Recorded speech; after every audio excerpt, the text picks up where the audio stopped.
Hello, everyone, and welcome to our live stream. I'm Jennifer Harity, and I'm a career coach here at Indeed.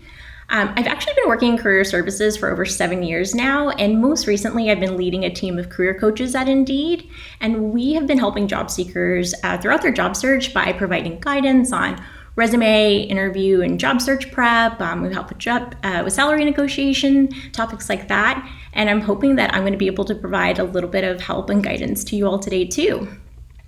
And that brings us to our tip of the week. When writing a cover letter, ask yourself, why and how? We'll break that down for you piece by piece.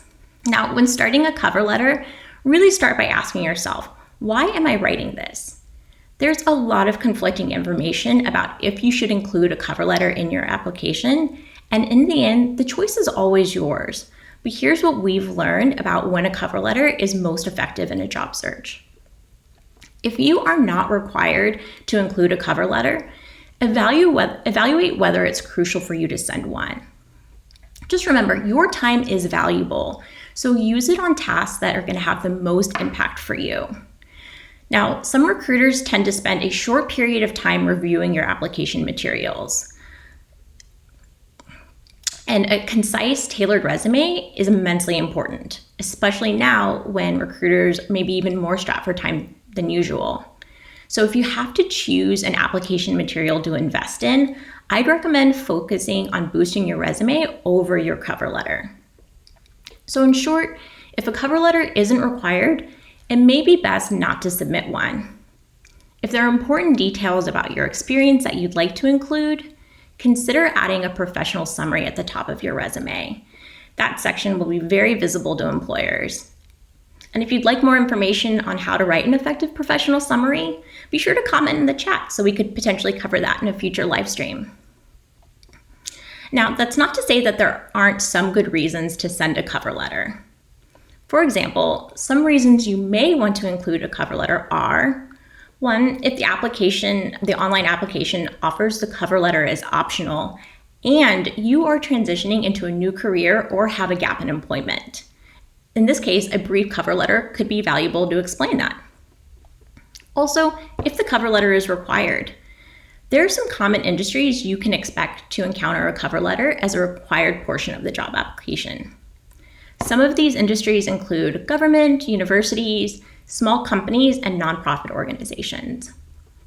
And also, creative positions that require strong writing abilities are more likely to require a cover letter as a demonstration of those skills. So that covers the why. If you find that it's truly necessary to include a cover letter, then move on to the how. Now, before you send a cover letter, ask yourself, how am I showing that I am uniquely suited to this job? If you are going to send a cover letter, always take the time to customize it for the specific job posting, as opposed to submitting a blanket cover letter, which may not be an advocate for you as well as a tailored one would be. So now, if you've answered the why and you've answered the how, here's what the cover letter should look like. Now, starting at the top of the page, include your name, phone number, email address, and the date. Now, the contact information that you include on the cover letter should also mirror the contact information you've included on your resume, so be sure to double check your phone number and your email. And then start with the greeting to the person you're addressing. Always use their name if you know it, otherwise you can address it to your hiring manager.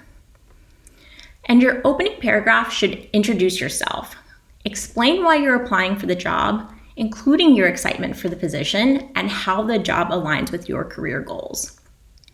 Be sure to include the job title, the company's name, and what specifically draws you to the company. Here's an example. I'm excited to be applying for the account manager position at, insert company name here. With more than 7 years of experience in digital marketing, I've developed a strong talent for building trusted relationships with high value, high impact clients. Now, the middle paragraph should explain your relevant experience and qualifications. And here, don't just repeat what's in the resume. Instead, elaborate and highlight your achievements with facts and data when possible.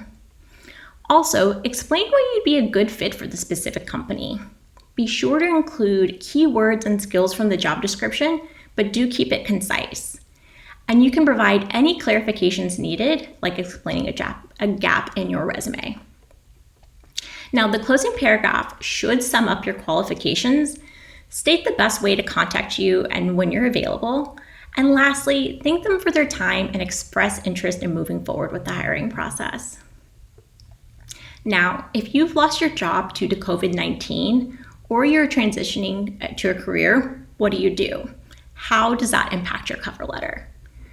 If you're transitioning, briefly mention the transition in the first paragraph, paragraph 1.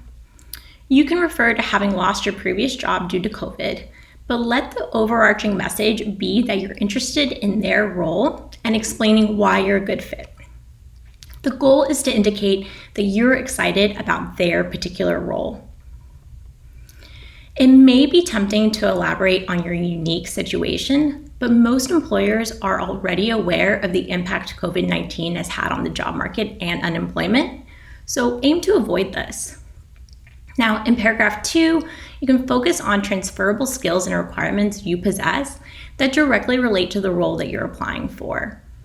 Use the job description as a guide to inform what you should include and what you shouldn't. So, when do you mention a gap of employment? If the gap is within 1 to 2 months in length, there's really no need to mention it at all.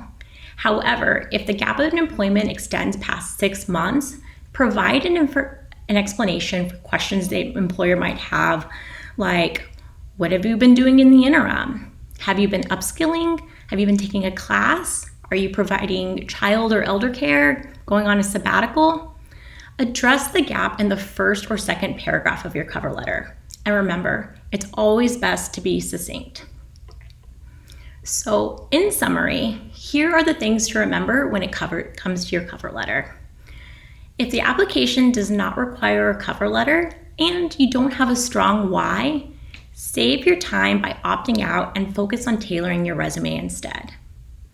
Now, if you decide to submit a cover letter, organize the structure in 3 brief paragraphs and tailor it for each role. Make sure your resume and cover letter complement, not overlap each other.